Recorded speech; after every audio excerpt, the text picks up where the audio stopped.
चलिए आज सेट 2 बताइएगा। सबसे पहले आपको सेट 1 कंप्लीट करवा दिए थे, आज सेट 2 का सॉल्यूशन करते हैं। ठीक है, इसके पहले सेट 1 में कितना क्वेश्चन था? इसके पहले 20 क्वेश्चन था। ठीक है, अब से आपको सेट में मिलेगा 25 क्वेश्चन एवरीडे मिलेगा। ठीक है, चलिए देखते हैं। सबसे पहले आप खुद ट्राई कीजिए क्वेश्चन नंबर 1। आप खुद से पहले ट्राई कीजिए, उसके बाद हम बताते हैं कहाँ एरर है। सबसे पहले आप वीडियो को पॉज कीजिए। पॉज करने के बाद आप कोशिश कीजिए कि कौन सा पार्ट में एरर है। ठीक है, कल बता दिए थे, इसको डिटेल से बता दिए थे। इसमें ग्रामेटिकली एरर होता है, जिस पार्ट में एरर होता है उसी पार्ट को हमको सिलेक्ट करना पड़ता है 4 ऑप्शन में से। ठीक है, चलिए हम सेंटेंस पढ़ देते हैं। लिखा हुआ है कि his car is more bigger than that of any us. अब बताइए, हिज के साथ नाउन सिंगुलर भी आ सकता है, प्लूरल भी आ सकता है। तो हिज के साथ नाउन सिंगुलर आया तो वर्ब क्या आ गया? सिंगुलर आ गया। लेकिन बताइए आप, क्या बिग का तो कंपैरेटिव बिगर होता है, तो क्या अगर जिसका कंपैरेटिव अगर ई आर से बनता है, क्या उसके पहले मोर लगाना कभी संभव है? तो बोलेंगे नहीं। तो कटना क्या चाहिए था? बताइए, यहाँ से ई आर हटा दें कि मोर हटा दें? तो हम बोलेंगे क्या हट जाएगा? मोर हट जाएगा। तो बताइए कौन सा पार्ट में एरर था? तो बोलेंगे कौन सा पार्ट में एरर है? फर्स्ट पार्ट में एरर है। ये बात आपको समझ में आ गया। तो सही क्या था? जब भी अगर आप कंपैरेटिव बनाते हैं ई आर से, तो जब ई आर से कंपैरेटिव बनता है तो उसके पहले मोर हम नहीं लगाते हैं, कभी नहीं लगा सकते हैं आप। मोर टॉलर, मोर स्मार्टर, मोर लार्जर कभी कभी नहीं लिख सकते हैं ये बात। ठीक है, केवल लिखना होगा टॉलर, स्मार्टर, लार्जर। नेक्स्ट देखेंगे। अब क्वेश्चन नंबर 2 में देखिए। अब क्वेश्चन नंबर 2 फिर से कॉमन एरर आया हुआ है। बताइए कि कौन सा पार्ट में ग्रामेटिकली एरर है। ठीक है, ट्राई कीजिए इसको। देखिए हम पढ़ के बताते हैं आपको। कह रहा है कि वन ऑफ माई अंकल्स। अब देखिए यहाँ पे वन के बाद ऑफ आता है, ऑफ के बाद नाउन हमेशा प्लूरल आता है। लेकिन बताइए ये वर्ब किसके अनुसार होता है? ये वर्ब होता है, बताइए प्रीपोजिशन के पहले वाले के अनुसार कि प्रीपोजिशन के बाद वाले के अनुसार? तो हम बोलेंगे कि प्रीपोजिशन के पहले वाले के अनुसार होता है। इसका मतलब वन जो है अपने आप में सिंगुलर है और वर्ब भी क्या दिया है? सिंगुलर दिया है। यहाँ तक सेंटेंस क्या है? सही है। नेक्स्ट में लिखा है डॉक्टर। डॉक्टर कॉमन नाउन है, कॉमन नाउन सिंगुलर भी हो सकता है, प्लूरल भी हो सकता है। अब जब कॉमन नाउन सिंगुलर आर्टिकल दिया है ना, इसका मतलब यहां तक भी सेंटेंस सही है। नेक्स्ट लिखा है इन अमेरिका। हाँ हो सकता है, इन अमेरिका, इन इंडिया हो सकता है, मीन्स प्रीपोजिशन आ सकता है किसी कंट्री के पहले। ठीक है, अब इसका मतलब ये ना हुआ कि वन से लेकर यहां तक सेंटेंस ठीक था, ये इज भी सही है और आगे पार्ट भी सही है। इसका मतलब इसमें कहीं भी गलती नहीं था। ये पार्ट जो ये सेंटेंस जो है कंप्लीटली करेक्ट है। अब बताइए तो कौन सा 4 ऑप्शन में से करेक्ट हो जाएगा? ऑप्शन थर्ड जो होगा इसका सही आंसर होगा। ये बात समझ में आ गया होगा आपको। चलिए अब क्वेश्चन नंबर 3 में देखते हैं। क्वेश्चन नंबर 1 और 2 जो था कॉमन एरर दिया हुआ था। अब क्वेश्चन नंबर 3 में क्या है? सेंटेंस इंप्रूवमेंट है। सेंटेंस इंप्रूवमेंट का मतलब होता है कि कोई सेंटेंस दिया हुआ होता है, केवल अंडरलाइन पार्ट को ही देखना है कि वो अंडरलाइन पार्ट सही है या गलत है। अगर आपको लगता है कि नहीं ये अंडरलाइन पार्ट जो है सही है, तो आप ऑप्शन मारिएगा डी। लेकिन अगर लग रहा है कि नहीं अंडरलाइन पार्ट गलत है, उसके जगह इन 3 ऑप्शन में से एक ऑप्शन सही है, उसी को चूज करना है। समझ रहे ना बात को? मतलब इसको अंडरलाइन पार्ट को सुधारना है, ठीक है, सही करना है। अगर आपको लग रहा है अंडरलाइन पार्ट करेक्ट है तो डी मार दीजिए, अगर लग रहा है नहीं इनकरेक्ट है, इसको सही करना है, तो 3 ही ऑप्शन में से कोई एक ऑप्शन सही होगा। समझे बात को? चलिए क्वेश्चन हम पढ़ते हैं। लिखा है कि most of the boys, most ये तो सेंटेंस सही होगा, केवल अंडरलाइन पार्ट करना पड़ेंगे हम। लिखा हुआ है कि most of the boys and girls like to see. अब नेक्स्ट देखिएगा, कह रहा है दीज काइंड ऑफ मूवीज। हम बताए थे आपको कि दीज के साथ, दोज के साथ हमेशा नाउन क्या आता है? प्लूरल आता है।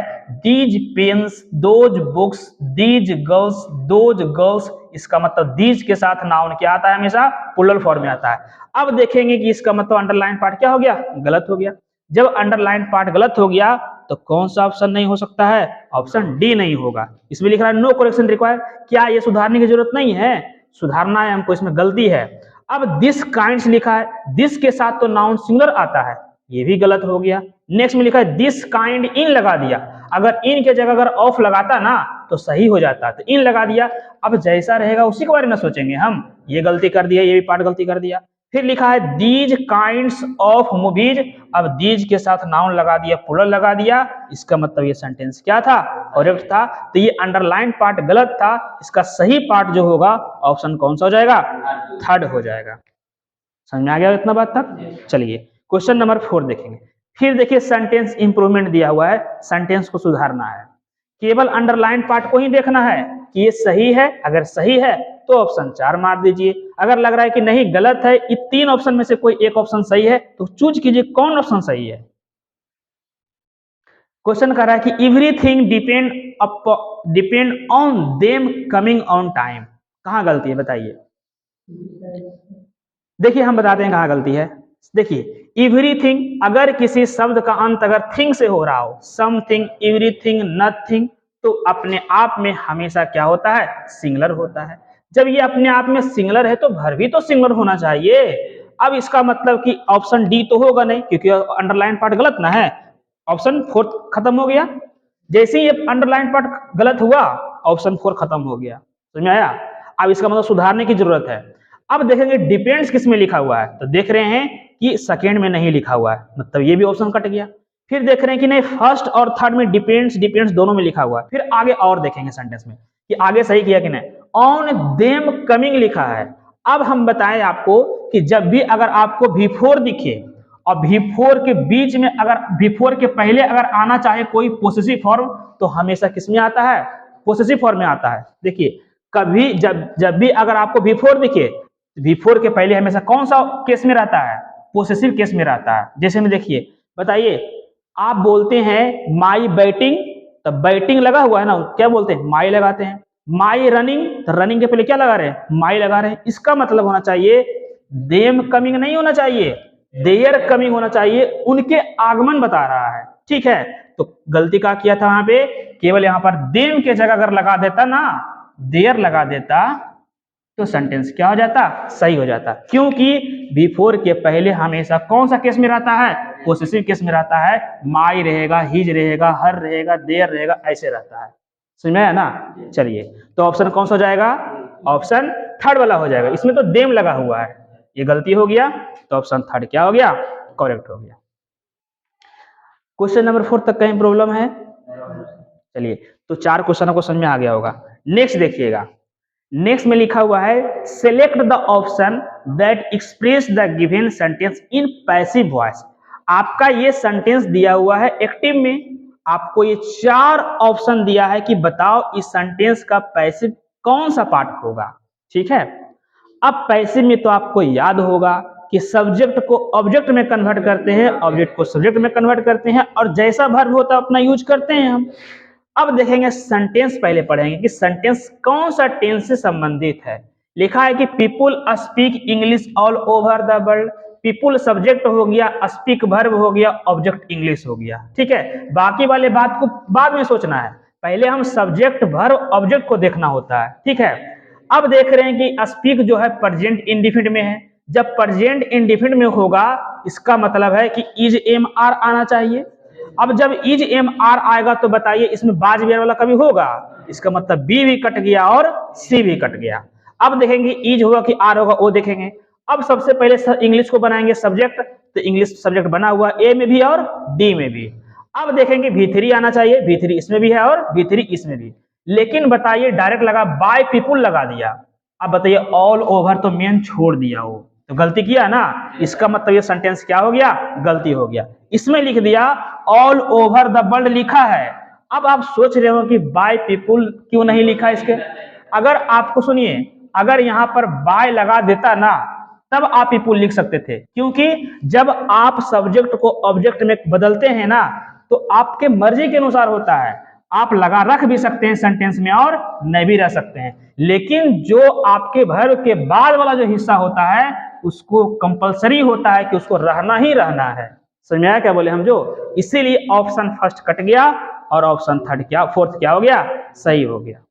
समझे इतना तक? चलिए तो आपको क्वेश्चन नंबर 5 में कौन सा आंसर हो जाएगा, फोर्थ पार्ट हो जाएगा, ऑप्शन डी हो जाएगा। चलिए नेक्स्ट देखते हैं, ट्राई कीजिए। बताइए कि कौन सा सेंटेंस सही है। लिख रहा है ये भी पैसिव है, देखिए ये भी पैसिव वॉइस में कन्वर्ट करना है, ये एक्टिव में है, पैसिव में कन्वर्ट कीजिए। दैट लिखा हुआ ही टीचेज अस ग्रामर, वो हम लोग को क्या पढ़ाते हैं, ग्रामर पढ़ाते हैं। क्या होगा, सुनिए पहले, सबसे पहले बताते हैं। जब यहाँ पर टीचेज लगा हुआ है, प्रेजेंट इंडिफिनिट का है, जब प्रेजेंट इंडिफिनिट का है इसका मतलब इज एम आर आना चाहिए। जब इज एम आर आएगा तो बताइए बिल कभी होगा, तो ऑप्शन डी कट गया। क्या कभी बाज होगा, ये ऑप्शन सी कट गया। क्या बेर होगा, ऑप्शन बी कट गया। ऑप्शन कौन सा हो जाएगा, ऑप्शन ए इसका सही आंसर था। समझे बात को ना। चलिए क्वेश्चन नंबर अब 6 देखेंगे। अब क्या किया है, डायरेक्ट दिया हुआ है, इसको कन्वर्ट करना है इनडायरेक्ट में कन्वर्ट करना है। बताइए कि कौन सा सेंटेंस सही है, कौन सा सेंटेंस सही है बताइए। लिखा हुआ है कि Ramu said my master is planning to build a huge house in Khandala. बताइए सेंटेंस में इसका इनडायरेक्ट कैसे बनेगा। आपको देखिए हम बताते हैं कौन सा ऑप्शन होगा। सबसे पहले याद रखना है कि इन्वर्टेड कॉमा वाला पार्ट अगर पास्ट में होगा तो इन्वर्टेड कॉमा के अंदर वाला जो हिस्सा होना चाहिए वो भी किसमें होना चाहिए था, पास्ट में होना चाहिए था। अब बताइए, तो देखेंगे कि पास्ट में कौन कौन नहीं है, ठीक है। अब देखिए कौन कौन नहीं है। अब देखिए इसमें कहाँ लिखा हुआ है, प्लान लिखा हुआ है ना, करा दैट हिज मास्टर प्लान लिखा हुआ है, ये प्रेजेंट कर बना दिया है, ये गलती हो गया, इसका मतलब ए ऑप्शन नहीं होगा। अब हिज मास्टर इज लगा दिया, इसका मतलब बी भी गलती हो गया। नेक्स्ट में देखिए इज लगा दिया, ये भी गलती हो गया। ऑप्शन कौन सा होगा, केवल बाज वाला होगा, मींस ऑप्शन डी जो होगा इसका करेक्ट पार्ट होगा। फिर से सुन लीजिए, इन्वर्टेड कॉमा के बाहर वाला हिस्सा अगर पास्ट में होगा तो इन्वर्टेड कॉमा के अंदर वाला हिस्सा भी किस में होना चाहिए था, पास्ट में होना चाहिए था।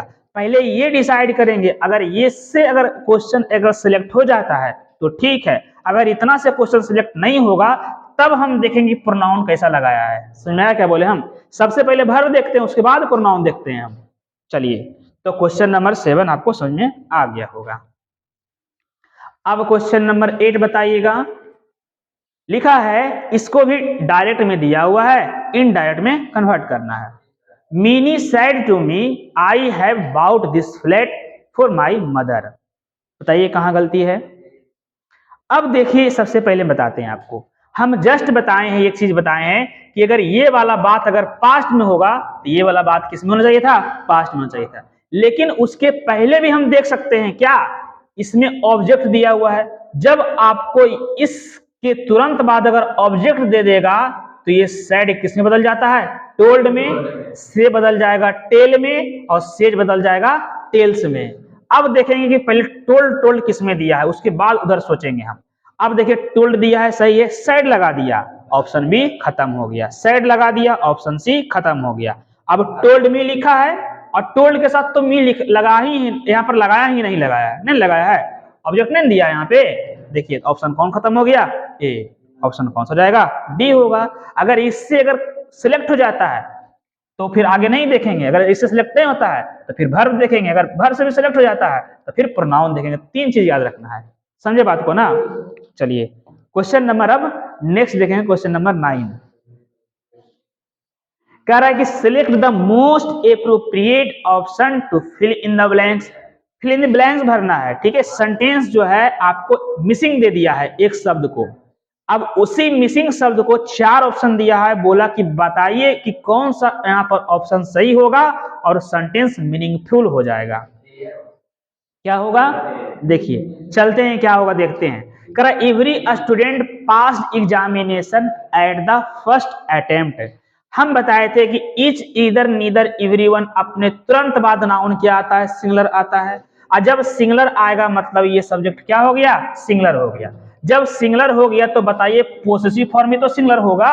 अगर यहाँ रहता सी, अगर यहाँ पर सी लगा हुआ रहता तो लिखते हैं हर, अगर ही रहता तो होता हिज, अगर आई रहता तो होता माई, अगर यू रहता तो होता योर, अगर दे रहता तो होता देयर। लेकिन यहाँ पर क्या है, स्टूडेंट है और स्टूडेंट सिंगुलर ना है। अब स्टूडेंट कॉमन जेंडर है, मतलब ये पुरुष भी हो सकता है और स्त्री भी, लेकिन महत्ता किसको देना है, पुरुष को महत्ता देना है, लेकिन सिंगुलर ना है तो बताइए कौन कौन कटेगा। सबसे पहले तो दीज का तो कोई ऑप्शन है ही नहीं, नेक्स्ट में माई का तो ऑप्शन है ही नहीं, माई नहीं है, स्टूडेंट ना है, अगर यहाँ आ ही रहता तब ना सोचते हम। अब देयर तो होगा नहीं क्योंकि ये तो प्लुरल है, तो केवल ऑप्शन कौन सा हो जाएगा, ऑप्शन ए इसका क्या था, सही ऑप्शन है। समझे बात को। चलिए क्वेश्चन नंबर अब देखेंगे 10 में देखेंगे। फिर देखिए फिल इन द ब्लैंक्स दिया हुआ है, बताइए फिल इन द ब्लैंक्स। करा कि the farmers suffered because the monsoon did not arrive time. करा फार्मर सफर्ड, फार्मर क्या थे, पीड़ित थे, दुखित थे, परेशान थे। क्यों परेशान थे, because the monsoon did not arrive time, क्योंकि मॉनसून जो था उनका समय पर नहीं पहुंचा। अब बताइए कि प्रीपोजिशन यूज करना है कि एट होगा या बाय होगा या ऑन होगा या क्या है आफ्टर होगा। चार ऑप्शन दिया है, बताइए क्या होगा, क्या होगा बताइए। अब बताते हैं आपको, यहां पर जो ऑप्शन होगा क्या होगा, यहाँ ऑन होगा, क्या होगा ऑन। अराइव के साथ या तो एट आता या तो क्या आता, ऑन आता, लेकिन कैसे एट हो ऑन होगा, एट क्यों नहीं होगा ये बताते हैं। अगर यहाँ लिखा रहता 10 o'clock, 6 o'clock, 5 o'clock, मीन्स अगर पॉइंट ऑफ टाइम होता तो लगा देते हैं क्या, एट लगा देते हैं, लेकिन केवल टाइम लिखा हुआ है ना, पता नहीं कौन समय में रहेगा। इसका मतलब अगर पीरियड दिया हुआ रहेगा तो ऑन भरेंगे, पॉइंट ऑफ टाइम रहेगा तो एट भरेंगे। समझे बात को। तो यहाँ पर ऑप्शन ए कट जाएगा और सी इसका क्या होगा, करेक्ट पार्ट होगा।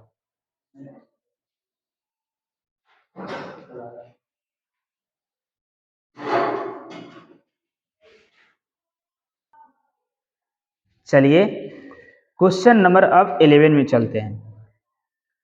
नेक्स्ट में दिया हुआ है सिनोनिम्स दिया हुआ है। सिनोनिम्स का मतलब क्या होता है, पर्यायवाची शब्द होता है, मीन्स जो मीनिंग दिया हुआ है इसी का सेम अर्थ आपको चार ऑप्शन में खोजना है कि कौन ऑप्शन सही होगा। ठीक है बताइएगा।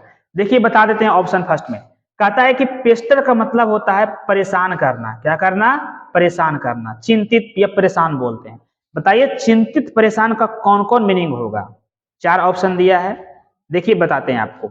इनॉय का मतलब होता है चिंतित परेशान, इंसेक्ट्स का मतलब होता है कीड़ा होता है, अपसेट का मतलब बेचैन होता है, और पेस्ट का मतलब होता है चिपकाना होता है। ठीक है बताइए कि इसका करेक्ट सिनोनिम्स कौन सा होगा, तो कौन सा होगा, ऑप्शन ए होगा, क्योंकि पेस्टर का मतलब भी परेशान चिंतित होता है और एनॉयड का मतलब क्या होता है, चिंतित परेशान होता है। तो ऑप्शन कौन सा जाएगा, इसका ऑप्शन ए जो है वो क्या है, करेक्ट है।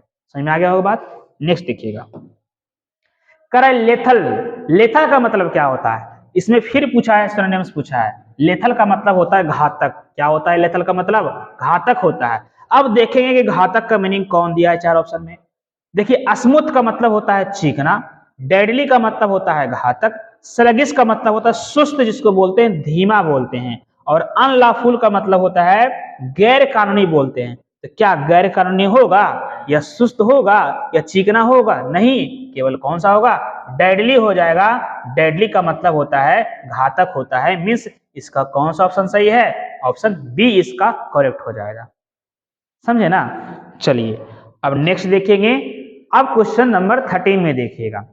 नेक्स्ट कह रहा है कि select the most appropriate antonyms of the given word. दिए गए शब्द में से क्या खोजना है आपको, एंटोनिम्स खोजना है, मीन्स उल्टा शब्द खोजना है कि बताइए इसका अपोजिट क्या होगा।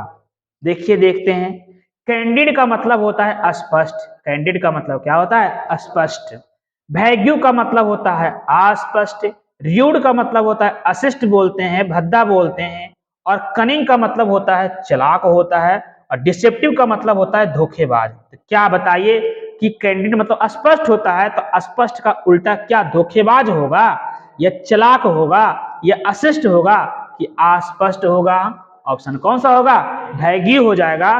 वैग्यू का मतलब क्या होता है, अस्पष्ट होता है। कैंडिड का मतलब स्पष्ट और वैग्यू का मतलब क्या होता है, अस्पष्ट होता है। मीन्स ऑप्शन ए जो होगा इसका करेक्ट पार्ट होगा। नेक्स्ट देखेंगे क्वेश्चन नंबर 14 में देखेंगे। नेक्स्ट देखिए एंटोनिम्स पूछा है इसमें भी। अब बताइए भलगर का मतलब क्या होता है। भलगर का मतलब होता है, क्या होता है बताइए, अशुद्ध बोलते हैं। भलगर का मतलब क्या होता है, अशुद्ध। बताइए बैड मतलब बुरा, अननेचुरल का मतलब अप्राकृतिक, और एडुकेटेड का मतलब शिक्षित, और नेक्स्ट रिफाइंड का मतलब होता है शुद्ध।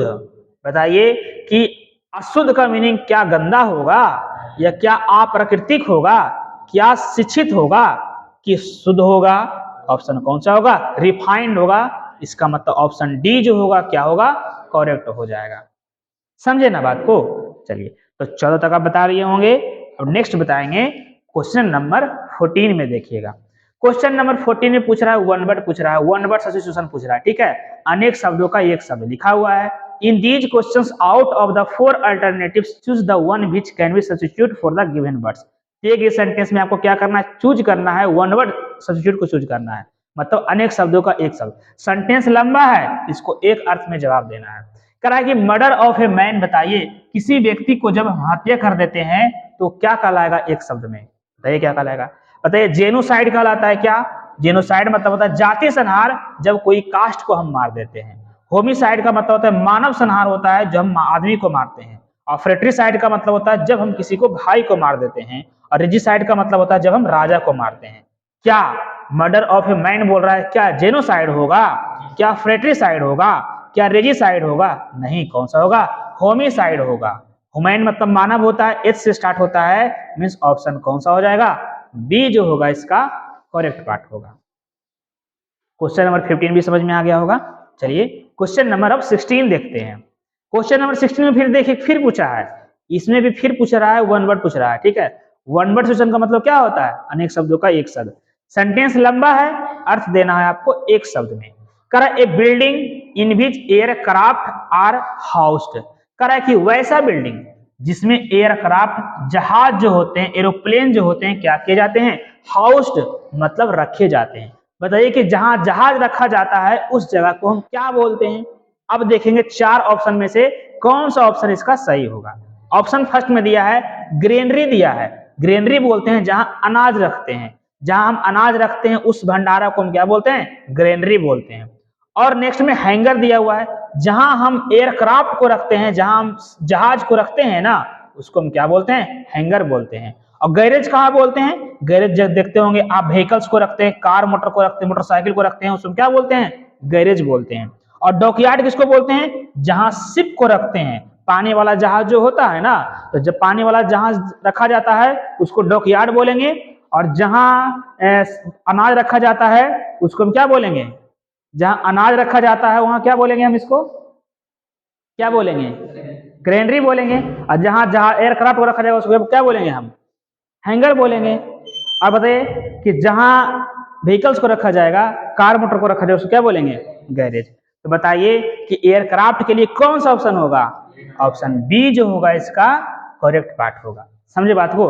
अनाज रखेंगे ग्रेनरी कहलाएगा, जहाज को रखेंगे एयरक्राफ्ट रखेंगे हैंगर कहलाएगा। और जहां गैरेज किसको बोलते हैं? मोटरसाइकिल रखते हैं, व्हीकल्स रखते हैं, कार मोटर रखते हैं, उसको क्या बोलते हैं? गैरेज रखते हैं। और जहां पानी वाला जहाज रखा जाता है उसको क्या बोलते हैं? डॉकयार्ड बोलते हैं, उसी को शिप बोलते हैं। ठीक है, नेक्स्ट क्वेश्चन नंबर 16 समझ में आ गया होगा। क्वेश्चन नंबर 17 में देखिएगा। अब नेक्स्ट जो दिया है ना, इसमें क्या चूज करना है? आइडियम्स चूज करना है, मुहावरा चूज करना है कि बताइए इस मुहावरे का अर्थ क्या होता है। कह रहा है कि despite the doctors advice, means doctor के एडवाइस के बावजूद, ही स्टिल वह अभी भी, इट्स लाइक ए हॉर्स एकदम बहुत सारा खा रहा है, मतलब कि घोड़े की तरह खा रहा है। मतलब डॉक्टर उसको एडवाइस कर दिया था, उसके बावजूद भी वो अभी क्या कर रहा है? मतलब कि घोड़े की तरह खा रहा है। अब इससे के मीनिंग निकालना है। इट्स लाइक ए हॉर्स का मतलब होता है बहुत ज्यादा खाना, इसका हिंदी क्या होता है? बहुत ज्यादा खाना। अब सेंस से ही पता चल रहा है कि कोई बहुत ज्यादा घोड़े की तरह खाना है, खा रहा है, इसका मतलब बहुत ज्यादा खाने का सेंस देता है। ठीक है, अब देखेंगे बहुत ज्यादा खाने का सेंस में से 4 गो अंग्रेजी में से कौन सा शब्द होगा। पहला देखिए, कहा it's a lots of food, बहुत सारा भोजन खाना। इट्स स्लोली, धीरे धीरे खाना। सॉलोड हिज फूड, अपना भोजन को भूल जाना। डज नॉट लाइक इट, खाने की तरह नहीं खाना। बताइए कौन सा ऑप्शन होगा? ऑप्शन ए होगा। It's a lot of food का मतलब होता है ढेर सारा खाना। तो याद रखना है, it's like a horse means horse की तरह खाना, मीन्स बहुत सारा खाना। मीनिंग ऑप्शन कौन सा जाएगा? ए इसका सही आंसर होगा। नहीं, बी वाला क्यों होगा? इट्स स्लोली, धीरे धीरे खाना, इसका मतलब होता है बहुत ज्यादा खाना। समझ रहे हैं ना? तो बहुत ज्यादा के मतलब धीरे धीरे थोड़े होता है, बहुत ज्यादा का मीनिंग दिया हुआ है। It's a lot of food means बहुत ज्यादा खाना। तो ए से ज्यादा, बी से ज्यादा अच्छा तो ए लग रहा है, तो इसमें जो एक ही ऑप्शन चूज करना है, तो इससे जो ज्यादा नियरेस्ट रहता है वही आंसर होता है। तो ऑप्शन कौन सा हो जाएगा? ए हो जाएगा। चलिए क्वेश्चन नंबर 18 में देखिएगा। क्वेश्चन नंबर 18 में फिर पूछ रहा है आपसे, आइटम्स पूछ रहा है, ठीक है। कह रहा है यू कैन नॉट, आप क्या नहीं कर सकते हैं, throw dust into my eyes, आप मेरे आंख में धूल नहीं झोंक सकते हैं, धूल नहीं फेंक सकते हैं। ये मुहावरा सुने होंगे, आंख में धूल फेंकना मीन्स धोखा देना। अब लिख रहा है कि एब्यूज मी, मुझे गाली देना, हर्ट मी, मुझे चोट पहुंचाना, चीट मी, मुझे धोखा देना, टेरिफाई मी, मुझे डराना। तो कौन सा ऑप्शन होगा? धोखा देने के सेंस में ऑप्शन कौन सा हो जाएगा? ऑप्शन सी जो होगा इसका करेक्ट पार्ट होगा। चलिए नेक्स्ट देखते हैं। क्वेश्चन नंबर 19 बताइएगा। कह रहा है कि बताइए इनकरेक्टली स्पेल्ड वर्ड, बताइए चार ऑप्शन में से कौन सा स्पेलिंग जो है वो गलत है। केवल गलत वाला को चुनना है, सही वाला को नहीं चुनना है। मैरिड देखते हैं, मैं कौन सा ऑप्शन सही है? MARRIED, ये तो ऑप्शन सही है जी, मैरिड का मतलब विवाहित होता है, ये सही है। एडमिटेड ADMITTED, ये भी सही है। एडमिटेड मतलब होता है ना भर्ती करवाते, बोले एडमिट करवा दी हॉस्पिटल में, बोलते हैं ना, ये भी सही है। ADMITTED, ये भी सही है, ठीक है। नेक्स्ट में डबल डी नहीं होता है, ADMITTED होता है। बेनिफिटेड BENEFITED, ऑप्शन सी भी देखिए सही है। बेनिफिटेड का मतलब क्या होता है? लाभान्वित करना, किसी को प्रॉफिट देना। ऑफर्ड देखिए गलत है, OFF होता है, इसमें केवल एफ दिया है, तो ऑफर्ड का क्या होगा? OFFERED होता है। ऑफर्ड मतलब क्या होता है? उपहार जिसको बोलते हैं, ठीक है, गिफ्ट बोलते हैं। तो ऑप्शन कौन सा हो जाएगा? ऑप्शन डी इसका आंसर होगा, क्योंकि पूछ रहा है इनकरेक्टली पूछ रहा है, मीन्स जो गलत पार्ट है उसको चूज करना था। चलिए नेक्स्ट देखते हैं। क्वेश्चन नंबर देखते हैं 4 में, देखिएगा 20 में देखिएगा। बताइए कौन सा ऑप्शन गलत है, कौन सा मीनिंग गलत है, बताइए कौन सा शब्द गलत है। गलत वाले को चुनना है, सही वाले को नहीं। VILLAG विलेज गलत है, सही है। लगेज बताइए, सही है। बैगेज बताइए, सही है। वेटेज बताइए, वेटेज ही गलत हो गया। वेटेज कैसे होता है? WEIGHTAGE होता है। वेटेज का मतलब क्या होता है? इसको बोलते हैं मोल भाव बोलते हैं, ठीक है, दाम जिसको बोलते हैं, ठीक है, वैल्यू जिसको बोलते हैं। तो ऑप्शन कौन सा हो जाएगा? ऑप्शन डी इसका क्या था? सही था, क्योंकि इनकरेक्टली पूछ रहा था वो। नेक्स्ट देखेंगे। अब नेक्स्ट में दिया हुआ है करेक्टली स्पेल्ड वर्ड, बताइए चार ऑप्शन में से कौन सा ऑप्शन सही है। ये चार ऑप्शन में से कौन सा ऑप्शन सही है बताइएगा। एकॉमोडेशन कौन सा होगा? देखिए ACC होता है, देखिए इसमें डबल सी दिया है, नहीं डबल नहीं सी दिया है। ACC इसमें भी नहीं दिया है, ऑप्शन कौन सा हो जाएगा?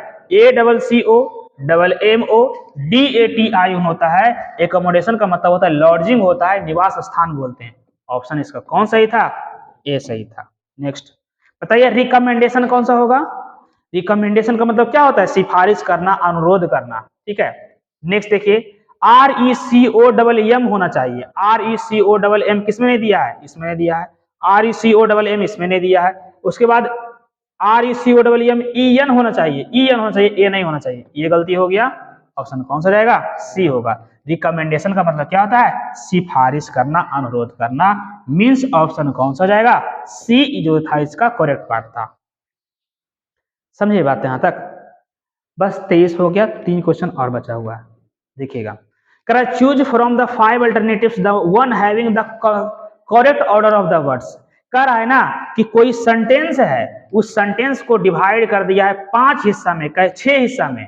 पहला हो गया, दूसरा हो गया, तीसरा हो गया, ये फोर्थ, फिफ्थ, सिक्स्थ। आपको क्या करना है? ये पूरा सेंटेंस जो डिसऑर्डर में है ना, इसको अरेंज कर दीजिए। इसको बोलते हैं सेंटेंस अरेंजमेंट बोलते हैं। क्या बोलते हैं? Sentence arrangement. बताइए कि सब्जेक्ट, सबसे पहले हम क्या करते हैं? सबसे पहले हम चूज करते हैं सब्जेक्ट को, उसके बाद वर्ब को, उसके बाद ऑब्जेक्ट या कंप्लीमेंट को चूज करते हैं। पहले देखेंगे सब्जेक्ट क्या है। बताइए ईट कभी होगा, डज सब्जेक्ट है, रा, नॉट, मीट, मैन। इसका मतलब क्या होगा? सबसे पहले यफ वाला पार्ट होगा। क्या होगा? यफ। अब यफ किस में लिखा हुआ है? यफ किस में लिखा हुआ है? देखिए बी में नहीं लिखा हुआ यफ, ये कट जाएगा। अब बाकी यफ सब में है। अब जब मैन लिखा हुआ है, इसके बाद बताइए कि नॉट लगा हुआ है तो डूडज तो ये करेगा। अब डूडज आएगा तो बताइए डज लिखा हुआ है तो बी आना चाहिए। तो यफ के बाद किस में बी है? देखिए इसमें नहीं है, ये भी कट गया। अब जब डज आ गया तो बताइए बीच में तो नोट आना चाहिए। नोट किस में है, डी किस में दिया हुआ है, ये सी में नहीं दिया है, कट गया तो ऑप्शन ए या ई हो जाएगा। अब देखेंगे नॉट के बाद आना चाहिए V1 आना चाहिए, तो इट है तो उसके बाद ए आएगा, तो ए इसमें भी है और ए इसमें भी है, मतलब यहाँ तक ठीक दिया है। अब लिख रहा है कैसा मांस नहीं खाता है वो, तो कच्चा मांस नहीं खाता है, तो पहले कच्चा आएगा उसके बाद में मांस आएगा मीट, मतलब सी उसके बाद मीट आएगा, ई आएगा, तो सी के बाद ई किसमें है, सी के बाद ई इसमें है, मीन्स ऑप्शन ए भी कट गया। इसका सही आंसर कौन सा हो जाएगा, ऑप्शन ई जो है इसका करेक्ट पार्ट है। नहीं, कच्चा मीट बोलते हैं ना, अंग्रेजी में बोलते हैं ना, पक्का मीट, कच्चा मीट, ब्लैक आदमी, उजला आदमी बोलते हैं, तो इस तरह से यूज होता है। ठीक है, चलिए बात समझ में आ गया होगी बात। चलिए नेक्स्ट बताइएगा, फिर सेंटेंस अरेंजमेंट दिया है, कह रहा है कि बताओ कि choose from the 5 alternatives one having the correct order of the words.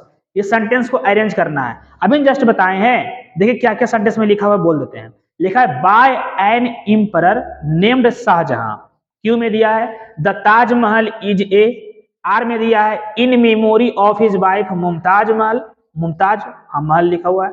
Next में करा ब्यूटीफुल मोन्यूमेंट्स बिल्ट इन 1631, बताइए कहाँ गलती है, गलती नहीं, मतलब कौन सा सबसे पहले पार्ट होगा, सबसे पहले खोजेंगे सब्जेक्ट को, अभी बताए हैं, पहले सब्जेक्ट खोजिए उसके बाद वर्ब खोजिए, पहले कौन सा हो जाएगा, ताजमहल होगा, तो क्यू होगा सबसे पहले।